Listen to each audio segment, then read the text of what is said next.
All right, let's go ahead and get started. Welcome to the Meet the Author session for Rising Tide Resilient Voices, Bangladeshi Women Battling Climate Change. Today we've got with us the author, Mumita Tanjeela, who is a Bangladeshi climate change gender specialist trained at Griffith University. Her work spans government services and NGOs, focusing on women's leadership and adaptation. She has published widely on gender resilience and advises national and international programs on equitable climate policy. I'm going to hand it over to you, Dr. Tanjeela, to give us a bit more of detail and outline about the book. And then following that, we'll have some time for questions. If you want to go ahead and write them in the chat, we can call on you to ask them during that time. I will go ahead and mute and hand it over to you. Thank you, Tasneem. It is a great pleasure to meet you all and talking in front of all of you. So first of all, I would like to say good evening from Bangladesh. It is good evening from Bangladesh, and I warmly welcome everyone to Meet the Author session organized by Common Ground Research Network. Today, I'm very much delighted to share insight about my book, Rising Tide, Resilient Voices, Bangladeshi Women Battling Climate Change. It's truly an exciting moment for me to present the work to an wider audience. Before I begin, I would like to express my sincere gratitude to the Common Ground Research Network for giving me such opportunity to publish my extensive research work. Actually, it was my PhD dissertation, and providing such a meaningful platform for me. I also would like to extend my gratitude to two of my book reviewers. And since it is a time-bound session, I have prepared a presentation. I think you can see presentation to help and structure my talk. Let's begin with the presentation.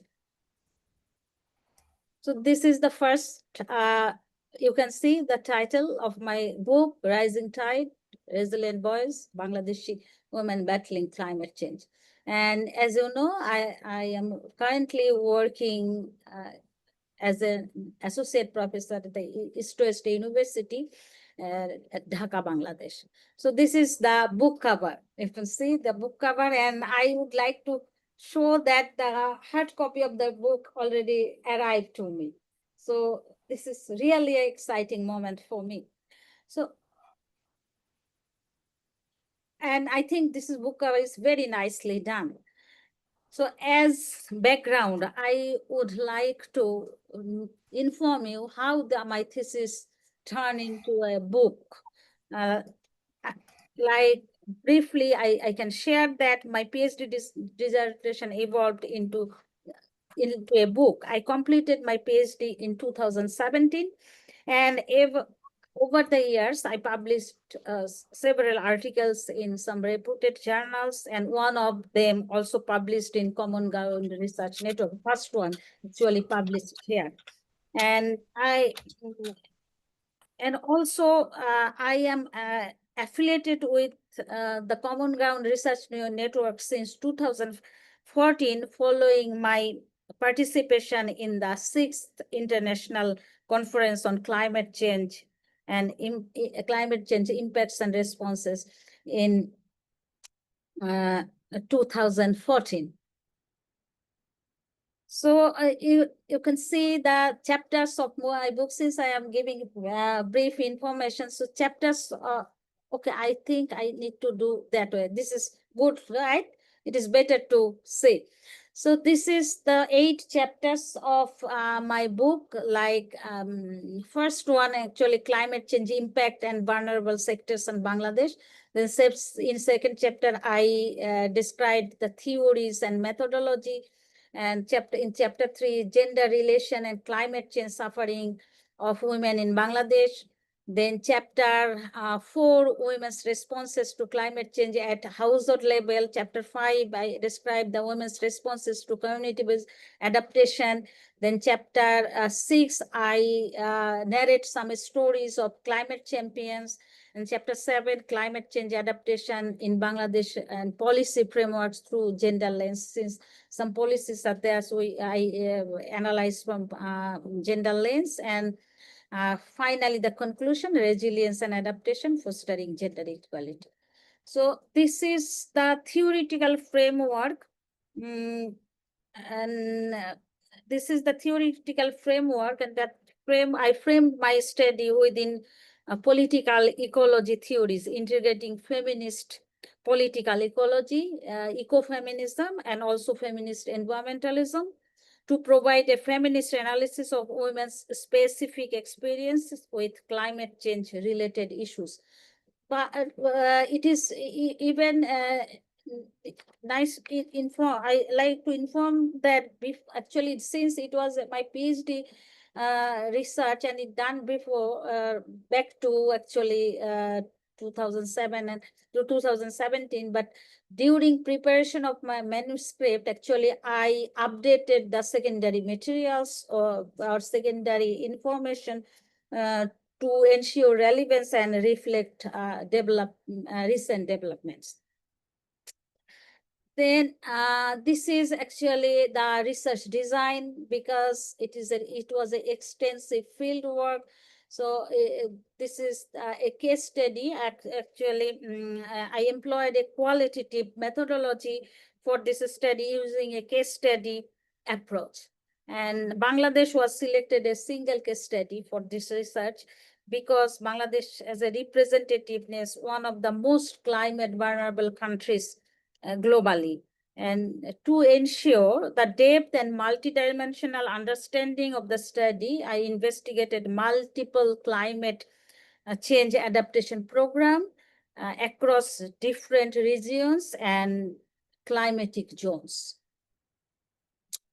So if you see this research design, then actually I focused 4 kind of climate adaptation program. One is focusing on floods, another is landslide, another is cyclone, and the final one is, or last one is drought, focus on drought adaptation. Because Bangladesh has, next slide, I want to show that what kind of climate impacts Bangladesh is actually experiencing or facing. And those analyses actually focused on from gender lens, and these are the methods. So in detail, I am showing here, like I conducted 8 focus group discussion from 4 study areas, and one was mixed group and another was with only female groups, actually, who are actually facing climate, directly climate challenges. Then I'm going from the last one, and also I conducted 10 in-depth studies, case studies from 8 selected areas, and also I conducted KII, key informants interview, from local level administrator, local government representative, program implementation personnel, and also from national level in experts like activists, researcher, academics, policy level government officials, and NGO sectors. And it is oddly mentioned that these 4 programs actually focuses on different types, like some from government initiative, non-government, one is government initiative, another is non-government initiative, another is joint program, government and non-government joint program, and another is very indigenous program, indigenous local initiatives. So this is the Bangladesh, the map of Bangladesh, you can see. And here this map actually illustrating the major climatic events across the countries. And first, if I see that upper part, that is the northern region of Bangladesh, experiencing frequent droughts.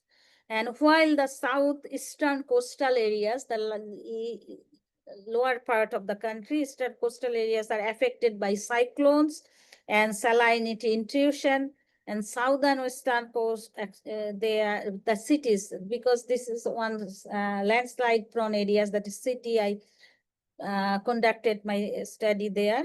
They are risk of landslide due to flash floods and widespread flooding occurs across the country during monsoon season. So from the literature, actually, I found the climate change effect identified in the major 3 domains. This is from the literature. Like first, we can see the first is weather pattern, changes in weather patterns such as irregular. We can talk about irregular precipitation, rising temperature, sea level rise, frequent natural disasters. And in environmental impact, particularly we can see the sector-wise impact, like the sectoral impact in agriculture, forest, water resource, coastal resources, and loss of biodiversity. And ultimately, all are impacting the social, or there are socio-economic consequences, and those are loss of traditional livelihood, crop loss, human displacement, increase of urban poverty, and negative impact of human health, and surely huge economic loss.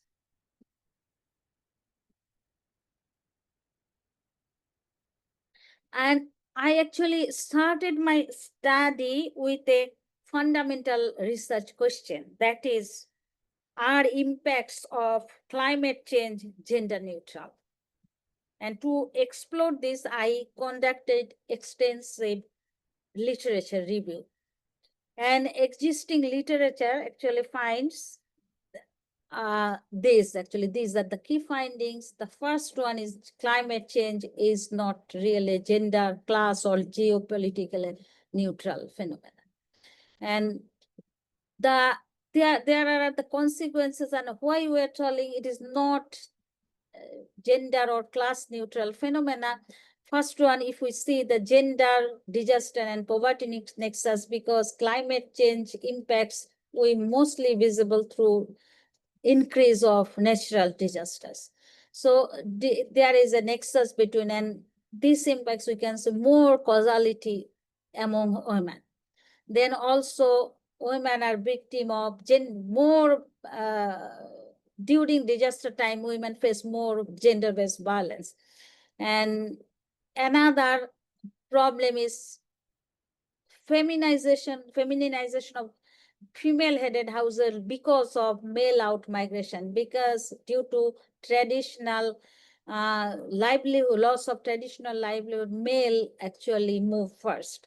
So women left behind with all kind of household responsibility. Then we found that is shift of gender norms and roles, and more women and more responsible for household food and water consumption. And finally, we can tell taking care of children and elderly and moreover assets, women are more inclined with all those assets, and they have to bear these negative consequences of gender climate change impacts.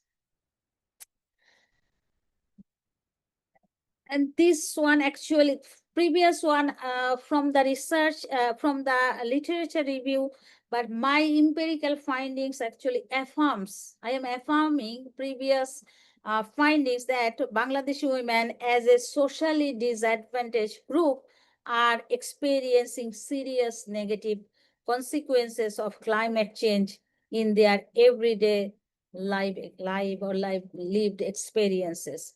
However, the experiences vary depending on their socioeconomic conditions and geographical locations. And these impacts or effects can be characterized by, first one, if we see effect on their health and well-being. The all areas where I conducted my field research, I found that particularly I can mention about the salinity and cyclone prone areas, women have serious health consequences, particularly their reproductive health issues. Then due to these consequences, they have to take more burden of gender division labor. As I mentioned, Bangladesh is a very traditional patriarchal society and very clear gender division of labor, particularly in rural areas, we can see. Then women, due to all those consequences, women face or women fall in more poverty debt. Because when men move first, women have to bear all responsibilities of their family members. And during disaster, there is an issue of safety and security concern in when women move to the shelter homes. Many incidents happen that they actually face security concern or stress, like in a public space, they need to stay there and they can face some kind of sexual harassment and other issues. And Bangladesh, as I mentioned, it is a very traditional patriarchal society, so women do not move. Women's mobility is very much restricted. So when they are in an unknown place, so that is a stress, some stress they face.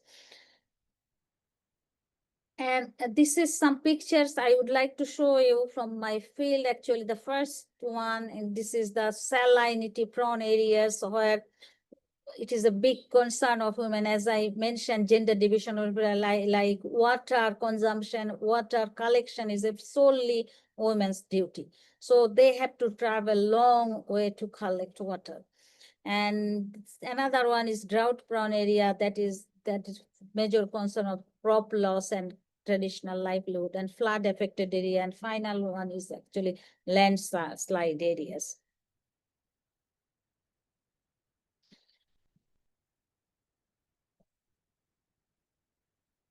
So now I am actually moving forward towards the women's lived experience in relation to climate change adaptation.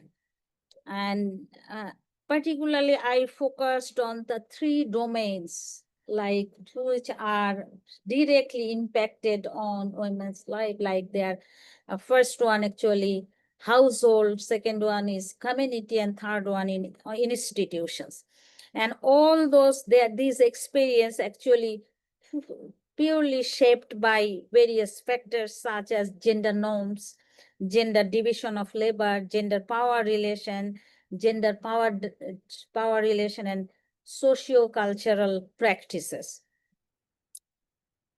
So if we see the challenges or problems actually women face at household level, mostly due to the household gender power relation, and that actually influences or these are the outcome, that is household gender power dynamics, not only among the male female but also among female members like mother-in-law and sister-in-law.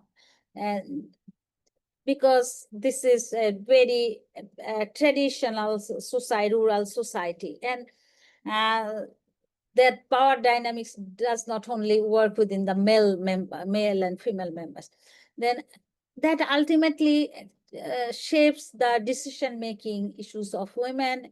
Also, as I mentioned, gender division labor, due to gender division of labor, women have to take particularly this kind of activities, like all food security. They need to ensure food security of the household. They need to collect water. They need to collect firewood for their family maintenance. And access and control over resources, it is also shaped by gender power relation. Always women, most of the cases, they don't have enough access and control over resources, that is in household, particularly in household level. Mostly they depend on their male family members.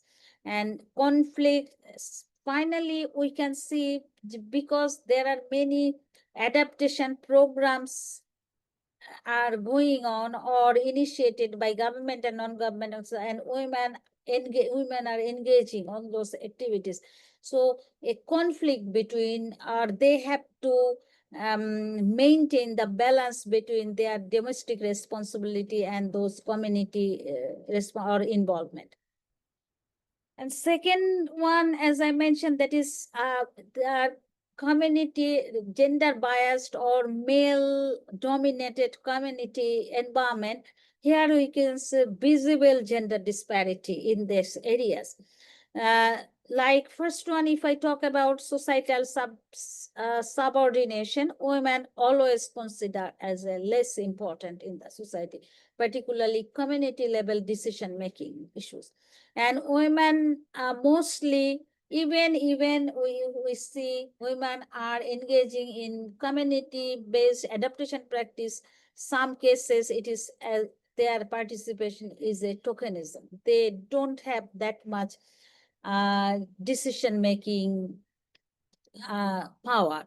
And even sometimes we can see underrepresentation, like women are not enough represented in different projects or programs because the community environment, or they consider women are not that much important or significant. Women can play significant roles. And power reluctance, like most of the cases, we see men resist sharing authority with women. Because I talked with several local government representative, women representative, and they try to share that way, because local government plays an important role in disaster management or also climate change adaptation in local level. So men do not want to share their authority with women. And resource imbalance, surely allocation of resources. Like one example I can give you, during after disaster, there are the serious disaster management activities, and also the budget and other issues. Then most of the cases, women do not get any budget to do some activities. And surely finally we can the exclusion for power. Women mostly in community decision making, they do not have that much power to establish their own needs or raise their voices. Like one example I want to mention here, like community, I found some community-based initiative for ensuring safe water. And most of the cases, they established all the tube wells and water management system in a public space where women don't have proper access because of less mobility.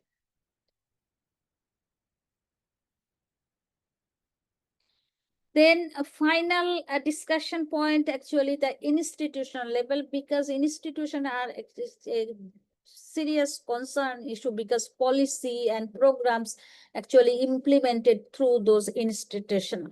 So here the main challenge is the institution very much male dominated culture is there, like culture is very male dominated, and most of the gender biased actually, and they denied women's sexes. And women are actually particularly portrayed here as victim, merely a victim of climate change. And most of the traditional, these institutional views are women don't have any vital role in this adaptation process.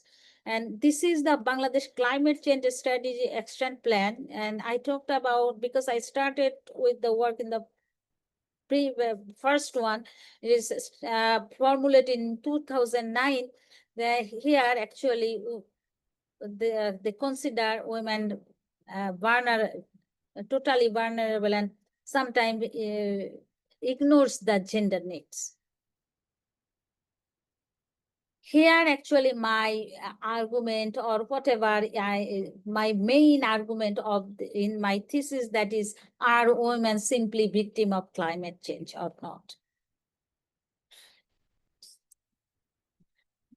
And from my empirical findings and field work, I found it is not. Really, women are not merely victim of climate change because they have different knowledge, their lived experience and inherent resilience play a crucial role in strengthening their adaptive capacity to cope with climate change.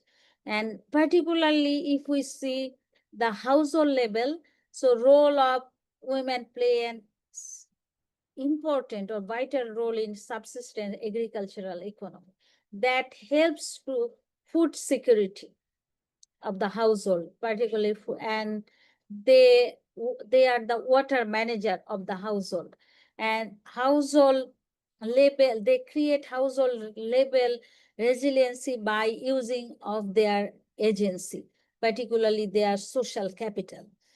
And sometimes they have to reshape or redefine their gender roles when male male out migration happen in the household, and reshaping gender role is also a positive sign that women can do many things. And at community level, women mostly play the first responded in disaster preparedness, and they are involved in community level disaster management programs. Women are also involved in formal adaptation in the intervention. They are actively involved in biodiversity conservation because women have different kind of relation with the nature that is very different from women. And women are actively involved in maintaining social forestry. And I found many women leaders, grassroots level women leaders, they are working for environmental preservation and also community-based natural resources like water bodies and also forest.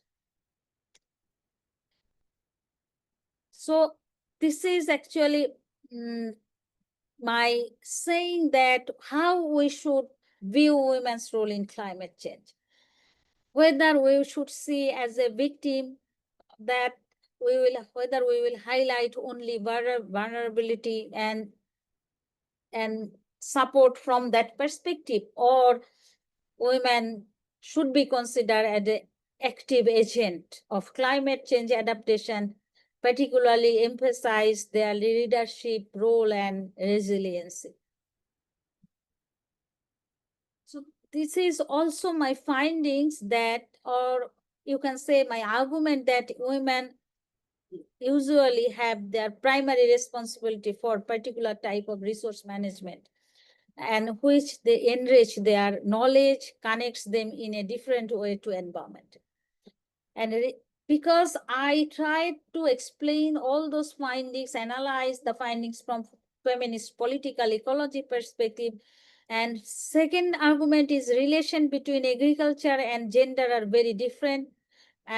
Since women and men enter in the agriculture through different pathways, and that actually develop their skill and knowledge very differently.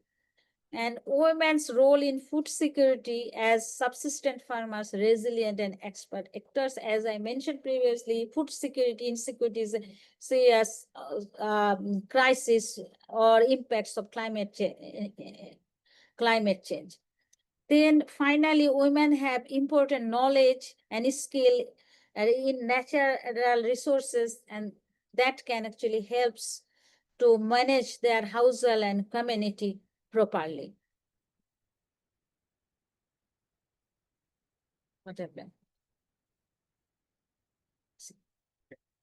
That is the reason actually I am arguing why gender responsive adaptation is needed.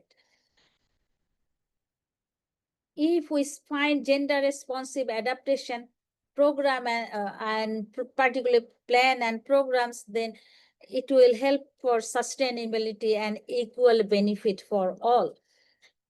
Secondly, we are targeting or we are heading towards the achieving SDG goals. So it is very much crucial for achieving sustainable development goals. And what could be the driving factors actually in this arena, like women's organization, particularly women's grassroots level organization, they can help us, and local government bodies, if they are very much gender sensitive and they can understand that gender needs and gender role as well. And finally we can talk about if in a decision making process like institutional level and higher level bodies, if women are in proper decision making bodies and policy level position women have, then we can see different type of changes. So this is the foundation of gender responsive policy, which I found from my study. Like, first, gender mainstreaming is very much important, integrating gender perspective into all climate policies and programs. It is not only issues that integrating gender perspective, that not only tokenism manner. And if we see implementation process, so importance of effective implementation strategies. Sometimes we can see some policies are there and even gender issues are included there, but gap in the implementation process. It is a serious challenge for Bangladesh implementation strategy, because later on I would like to show the policies that actually policy frameworks for climate change adaptation in Bangladesh. And also gender awareness. It is not only for women but all or men, but for both. Actually, gender awareness is very, very important. So promoting understanding and sensitivity towards gender issues, particularly the issues related, very much related at even household, whether you consider household, community, or institutional level. And gender dynamics, that is power relation. And this is actually the serious concept. Gender power, it is very urgent need or crucial to change the gender power relation, understanding gender roles and interaction in various levels. Then gender equality, finally, if we can manage all those things, so it can reduce gender disparities and empower in the climate action.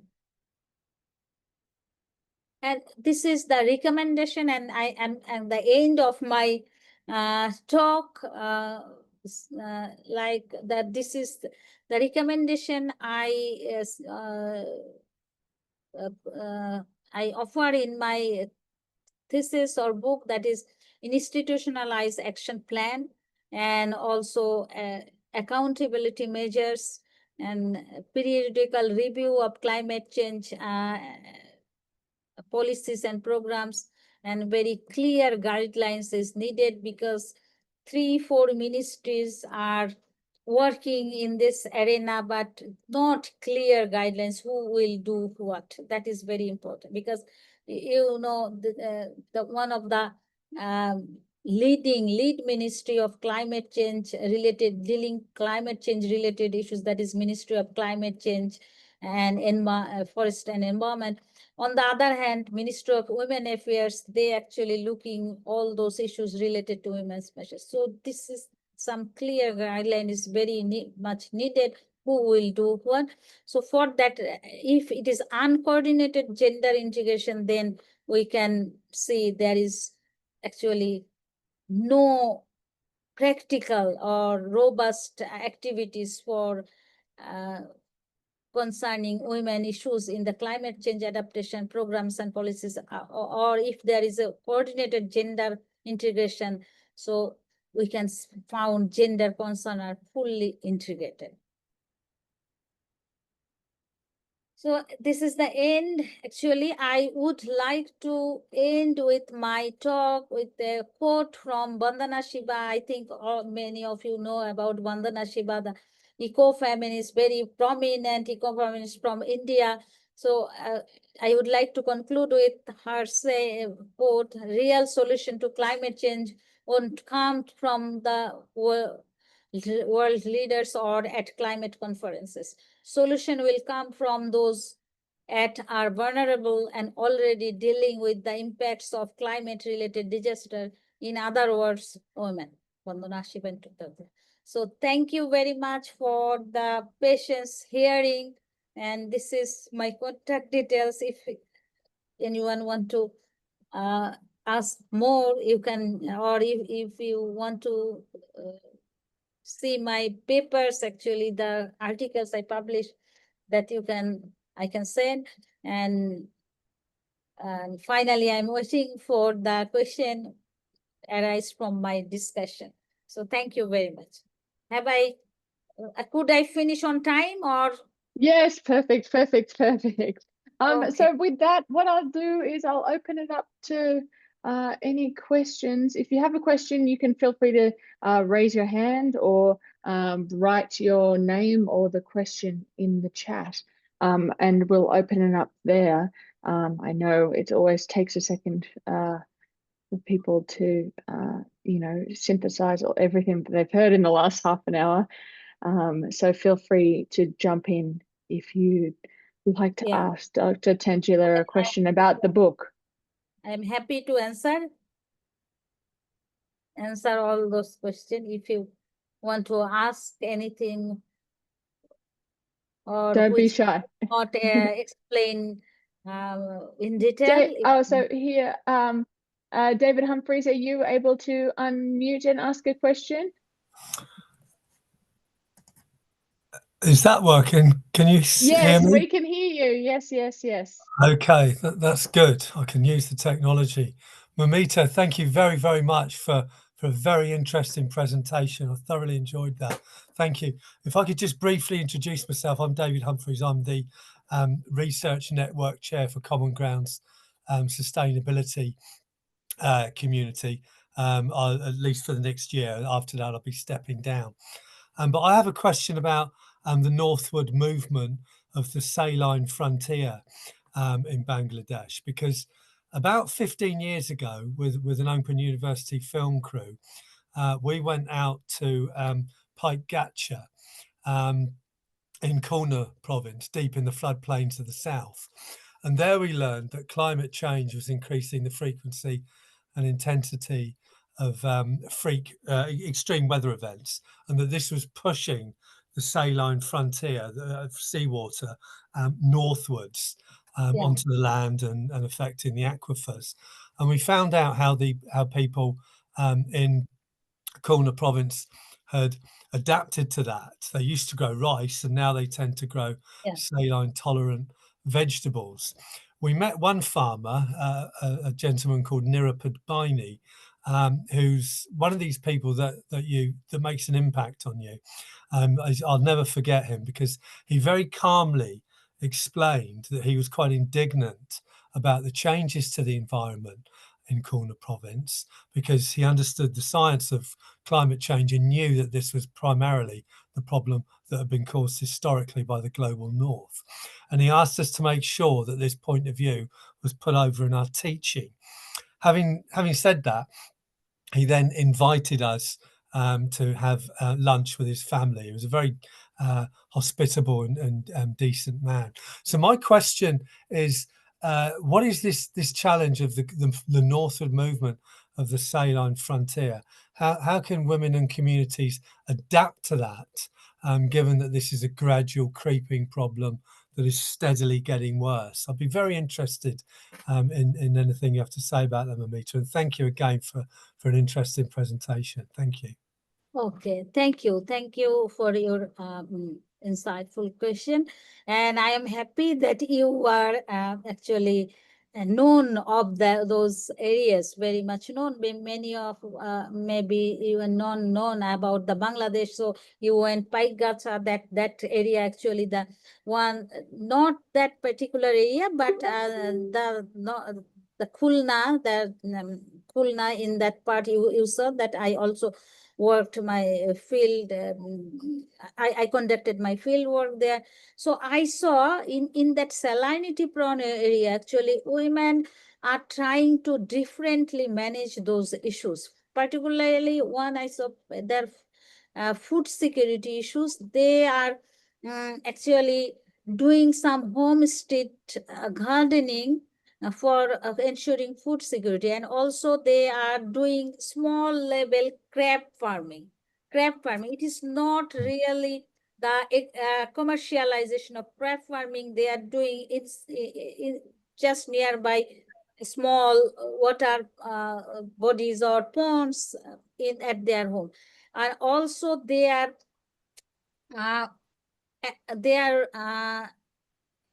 food, particularly I would say about their water management process, like how they are managing water at household level. Rainwater harvesting is one important area of their adaptation practices, because some NGOs, they're trying to give those materials for rainwater harvesting, but most of the cases they are very poor. They cannot buy, even an NGO cannot cover all families. So they are doing very indigenous ways, like they are using mud pots, and they are keeping water. And they, very interestingly, you may see how they are using this small amount of water for managing everything, like this water, this much of water for hand washing, this much water for cooking, this much water for drinking, this is for actually washing or cleaning bodies, that's taking baths. So this is really amazing how they are managing all those things. So I think some case, and one interesting findings is that they are trying to organize themselves to restore a community based like water bodies, which was not actually proper working environment. So they tried to organize themselves, and they asked to union, like local government bodies, to restore that water bodies, so that during rainy season water can be there. At least they can use for their bath and other household chores. So I think many ways actually women, and one important area I found, I worked for this research, like I think you may know about the cyclone preparedness program, CPP, cyclone preparedness, and women also playing a very significant role in during disaster. Particularly, it is a frequent natural disaster, cyclone happens there, and women plays a vital role in the CPP program, like volunteers, women volunteers. So in that way, and in other areas, one example I can give you for women's involvement in this indigenous, like floating garden practice, that is in a flood affected area. Women produce vegetable, women raise chicken and ducks in floating garden. So both are doing together. So this is how actually women in Bangladesh actually trying to adapt with the situation and making their household resilient. That's great. Thank you very much indeed. Thank you. Okay, thank you, David. Thanks, Mumita. Does anyone else have a question that they'd like to jump in and ask while we have the opportunity? I know that Tracy has put the link to the book in the chat. We don't want to miss our chance to talk and ask questions to Dr. Tanjeela right now. So if you'd like to unmute and perhaps ask a question. Now is your time. Don't be shy. I Putting think people no, on the spot. Putting no. people on the spot. So If you have any question, you can. I'm happy yes, to. and so I'll jump in with a sort of another question. You had that really interesting sort of table, it was a few slides before the end there, where you sort of had this women as sort of passive versus active. At what point is there a shift, or are they always active, always passive? How does it become sort of, is it through this policy change? How does this shift happen? Actually, this was my argument. Like traditionally, always like in this arena, if you talk about disaster, if you talk about climate change related issues, women are always portrayed as victim. So I tried to argue that whether women are always be considered. Yes, women's vulnerability is very different, but at the same time, I must say this is gender differentiated vulnerability. It is not that women always vulnerable and men are not vulnerable in some cases. So that binary understanding is very, very difficult if we see always that way. So gender differentiate vulnerability, we need to consider that way. Women may vulnerable for some special reasons, but on the other hand, if we do not consider women as an active agent for adaptation, then it will be a maladaptation and it may not be sustainable. And women sometimes, because we saw women can play a very important leadership role. Women is a key player at their household resiliency, because due to gender role and responsibility, women are the main responsible for all this household management. So if we do not consider all those perspectives, then the policy or programs, actually programs are initiated by policies, right? So that should not be very gender responsive policies. Whether if we do not consider women's issues different this way, like women's knowledge, women's daily life experiences, and if we can consider, we can incorporate those issues, then it would be very fruitful adaptation plan and programs. That is actually my argument. It is not, we should not consider women always a vulnerable group. We should focus on their resilience, power, and also their knowledge and experiences, because they have different kind of experiences, like all household responsibilities, women's shoulder. And if we can make a household resilience, ultimately it transcends into the community resiliency. Actually, Thank that I you. tried to argue in my thesis. Thank you. We have a question. I mean, Hussein Rasul, would you like to unmute and ask your question? Hi, thank you. Thank you, Dr. Mumita, for a nice presentation on your book. And I just have to mention your book is very methodologically and theoretically very sound, as per I have went through. My question is whether you have the when you talk about women, so have you had the opportunity to discover the class dimension of women? Because whenever we raise the question of women who are vulnerable, basically which group of women we are talking about. So we need to make sure it in that way actually, because all classes of women are not actually vulnerable even in during the time of disaster. So which group of women are more vulnerable, and which group of women are not included in these disaster-prone areas as well? So thank you. Okay, thank you for your question. Actually, and you can see this slide that I started with that discussion, that is women are not a homogeneous group, and this is the women's vulnerability actually depends on their socio-economic condition, also geographical location. So my study fully focused on those women who are suffering from climate change.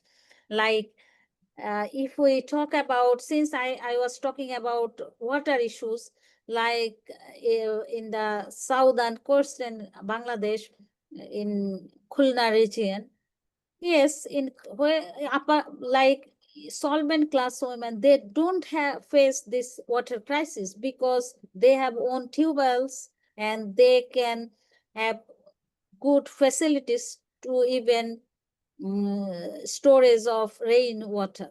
But if you see the poor women, the class is a factor. And my first discussion started with that the climate change or any environmental issues are not gender or class neutral phenomenon.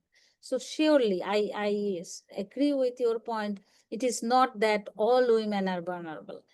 Surely it is based on their socio-economic and geographical condition. And my study was focused on those group of women actually who are suffering change. And I like to add one more point actually with the discussion of Dr. Russell. It is also issue that men are also some cases surely vulnerable, like when the crop loss and traditional livelihood loss. So that, and when it is a family issues, then ultimately some problems arise with the household, then women face problems like gender-based violence. Men share all this frustration and other issues to women. So this is actually very complex nexus. I think so. Thank you. I'll just open it up to see if we have any other questions from anyone here. Well, Dr. Tanjeela, thank you for your time today. You've shared your email address in your final slide there. I'm not sure if you want to, if you're able to cut and paste it in the chat as well, so people can. I can write there. It is yes. my address, and I am also writing here my official email address.